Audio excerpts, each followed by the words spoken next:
እኔ እንግዲህ አዲስ ነገር ከሰማው ዝም አልልም ብያቻለው።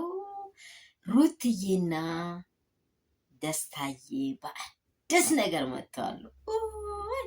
እንደው ከሰዓታት ልዩነት ነው አዲስ ነገሮቹን ራሱ የሰማሁት ማለት ነው። ቅድም ራሱ በቃ ወደ 11 ሰዓት አካባቢ ያለው ቪዲዮ ላይ በጣም ስሰራ እኔ ምንም ነገር አልሰማውም ነበር።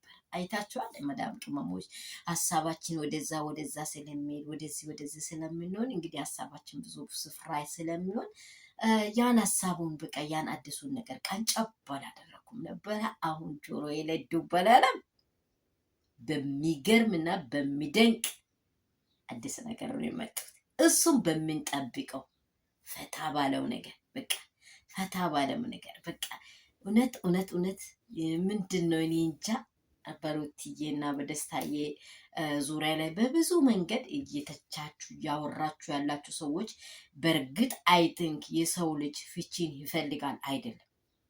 ይህን ማንደግፈው ሀሳብ ስለሆነ አስቀድመን ተናግረናል።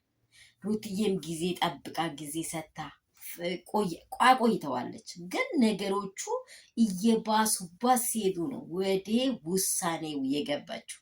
ውሳኔዋ ደግሞ አመላልሳ አይታ ግራ ቀኙን አይታ ነው የገባችው።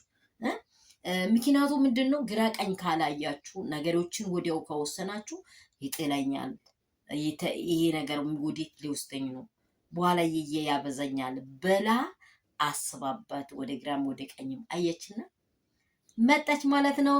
ሰላምና ጸጋ ብዝዝት ትበልላችሁ ውድና እንቁ የሆናችሁ ቤተሰቦቼ፣ በዓለም ዙሪያ ያላችሁ የሚወዳችሁ የሚያከብራችሁ፣ በስደት ምድር ያላችሁ ምዳም ቤት የምትገኙ ቅመሞቼ፣ ስለ እናንተ አውርቼ መቼም አልጨርስም። እያለፍኩ ያለሁበት መንገድ ስለሆነ እያየው ያለሁበት መንገድ ስለሆነ እኔ ምን ሊበላችሁ በቃ በብዙ መንገዶች እያለፈን ነው። ግን በቃ እኛ የምንደሰተው ምንድነው? እንደዚህ ቤተሰባዊነት ስንሆን በጣም ያስደስተናል። ሰው ይናፍቀናል። ይሄ ሁሉ ቻል አድርገን እዚች ምድር ላይ ያለነው ቅመሞች ደግሞ ጀግኖች መሆን አለበት። ቅመሞች ጀግኖች ከሆኑ ሀገርን ያስተዳድራሉ። አይደለ እንዴ?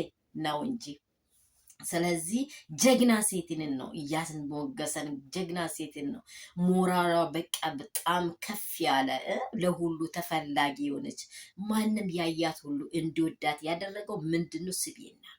ምንድነው? መልካምነቷ ነው። ምንድነው? መልካም አስተሳሰቧ ነው። በቃ ቤተሰብ አክባሪ ናት። ታላቅ ታናሹን አክባሪ ናት።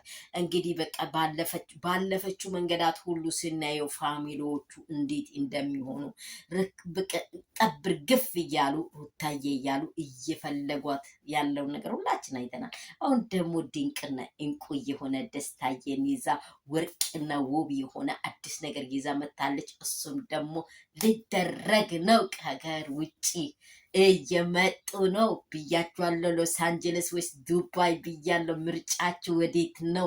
እየመጠን ነው። እኛም በቃ ፈታ ዘና አድርጋቸው እንደምታስደስቱን ጥርጥር የለኝም።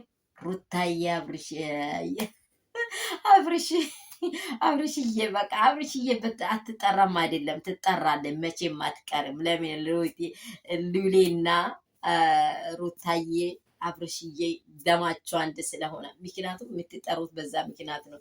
ግን አሁን ደግሞ ደስታዬ እንቁ የሆነ ፈገግ ያለ እንደሱም ያለ ምን ልበላችሁ ጀንቴል የሆነ ነገር እየጠበቀን ነው። እውነት ሆኗል።